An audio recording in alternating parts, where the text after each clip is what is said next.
What up, nerds? My name is Leslie Smith. Welcome back to the Nerdy Narrative, where today I'm going to go over the books that I want to read during the month of February. I am filming this at the end of January. I have a few books that I still have on my January TBR I haven't gotten to yet, so I'm going to mention those again because I am going to get those read in February if I don't manage to get them finished in January. First up will be Stormfront. I will probably have James Marsters read it to me since I also owned the audiobook of that. Next and highest in priority is The Way of Unity by Sarah K. Baustrup. This one releases on February 6th. I do want to have my written review posted by that date at the latest so you can check it out and see what I think. And my last leftover from January is The Bitter Twins by Jen Lyons. This is the sequel to The Ninth Reign from the Winnowing Flame trilogy. It was my patron pick of the month. I feel so bad that I have not gotten to this book in January. I'm going to do better. I've already gone through and pruned my TBR of everything that I was just putting on it for myself. I currently only have commitment reads on there, and I'm not going to add any other books until I have read my commitment reads, and then I'll pick some more to read for the month if I have time. But before I get into the physical stack here,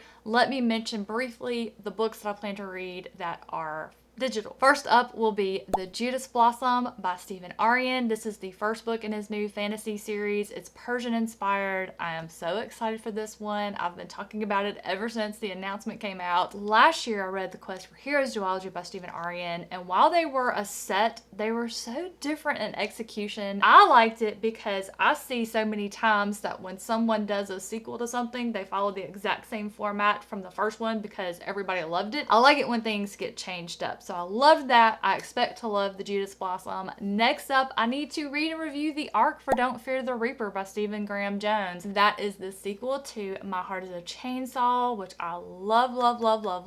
I will put that review up in the cards down in the description box below if you want to check that out. Next on this list for short stories, I will be reading The Arc for the American Cannibal Collection that was edited by Rebecca Rowland. This cover is amazing. My friend and author Elle Stevenson talked highly of this collection. I'm trying to remember all the contributors off the top of my head, and the only two I am remembering are Jeff Strand and Holly Ray Garcia. I apologize, I don't remember all of them, but of course I will be talking about all of those as I read them on my Friday recent reads videos in February, so keep your eyes peeled for that. A new release that I will be reading this month on date of release as soon as I can get my little hands on it. That is the third and final book of the Stranger Times series by C.K. McDonald. Love Will Tear Us Apart. This is a paranormal thriller series. I absolutely loved it. There's so much humor in it. I have a great time with anything this author writes. C.K. McDonald is a pen name of Queeve McDonald, who is an Irish comedian, and that really comes across in his writing. While the center of the story is around some mystery that our lovable cast of characters are solving,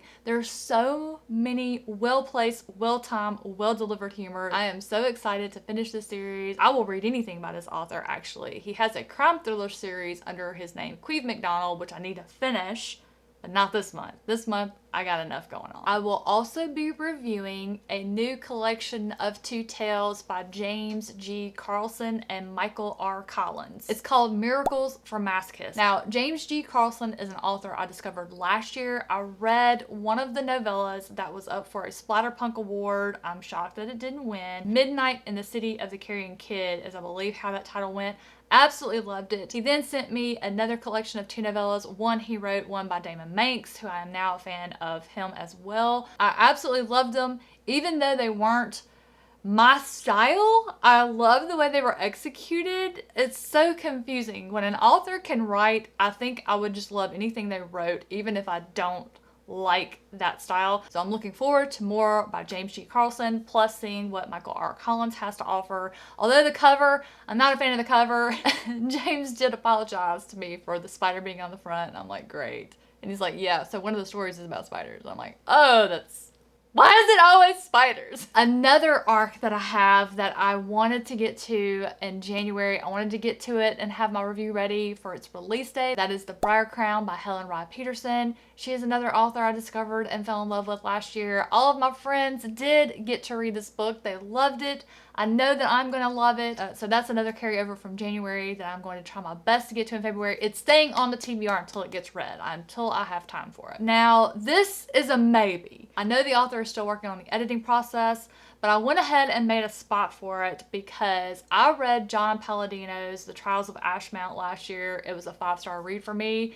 It is grim, dark, hardcore grim dark. I am impatiently waiting for the arc for book 2, and I went ahead and just made a spot for it on my TBR. Just in case it's ready, it has a spot on my TBR. If it doesn't come out in February, that spot's gonna move to March. That's what I've done. That's how it's gonna be. That book is getting read as soon as I get my hands on it. Now, this first one I'm gonna show you guys, I accepted for a review read. This was back last year, and I was just booked up on reviews through to this month, but so many of my other reviewer friends have read and absolutely love this book that has become a highly anticipated read for me. I am so excited. The month that I had it scheduled has finally rolled around. It is a chunker, but that is quite all right with me. You all know I like my books thick, as long as they have short chapters. So I am excited to read this one and finally be able to talk about it with all of my friends, as well as all of you, to see if it's one you might want to pick up.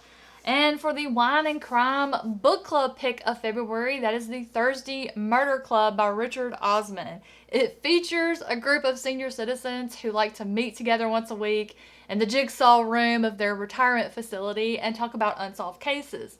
Well, then they find themselves in the middle of a live case. And I am just loving all of the vibes that I get when I read the book description, so I'm so excited to read this one. I believe it is a series, so I have a feeling I will be adding another series to my ever-growing list of ongoing series. That's okay. I don't mind. That doesn't bother me one bit. My patron pick of the month is The Patient by Jasper DeWitt. I don't know which one of you turkeys out there sold me on this book, but I put it on my want to read list, and when a mail got chosen by the wheel to see who was going to pick something for me to read this month, she saw it on my list. It's one that she read and absolutely adored last year, so I'm excited to read this one. It's such a cute little size. I love these little books when they're just little like this. Next up is Horsemen of the Apocalypse. This is the third book in Joseph Sells' Book of Thrice Dead series that I'm working my way through. At time of filming, I am halfway through the second book of the series.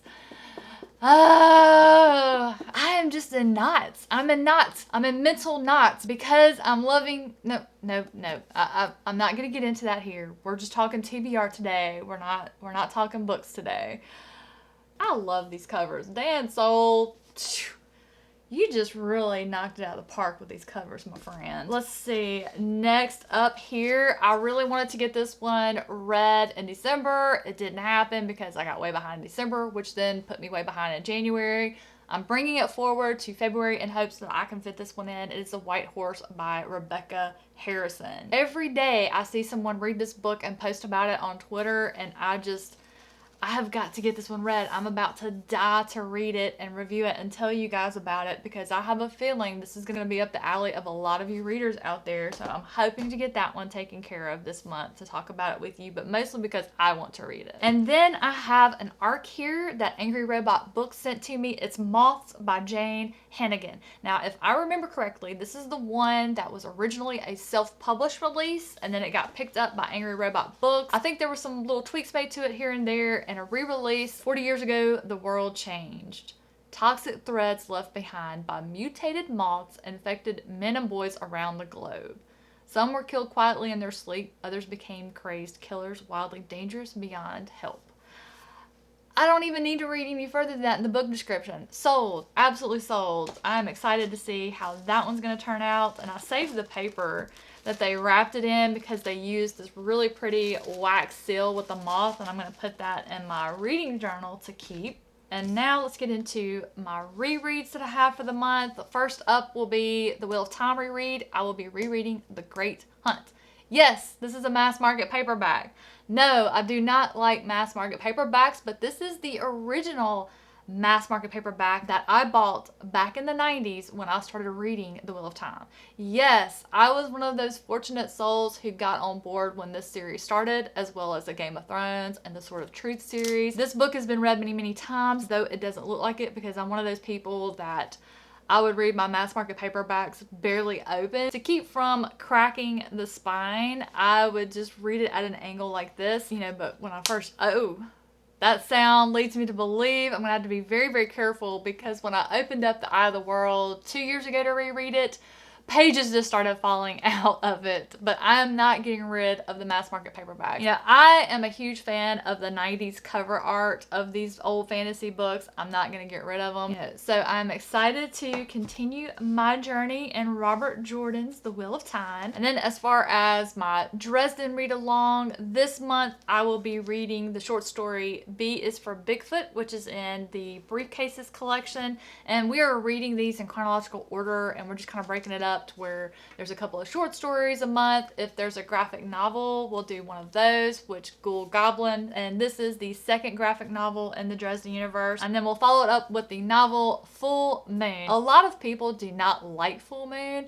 I love it because instead of it just being about a werewolf, it's about several different types of werewolves, and they're not the types of werewolves you find in other novels. That's what I love about Jim Butcher. You might see some of the same types of characters like the Fae and vampires, but he tweaks them. He doesn't make them boring. He makes them exciting, you know, a little bit changed, recognizable, but also a little bit changed to make them a little more exciting. The Joan Didion read along, where we read one nonfiction essay a month. For February, we will be reading The Seacoast of Despair.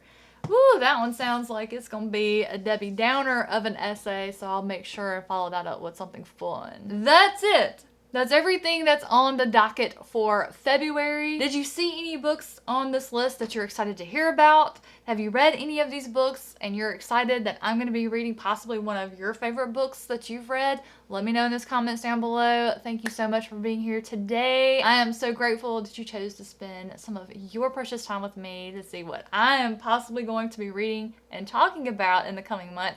Have a fantastic rest of your day, and I'll catch you in the next one.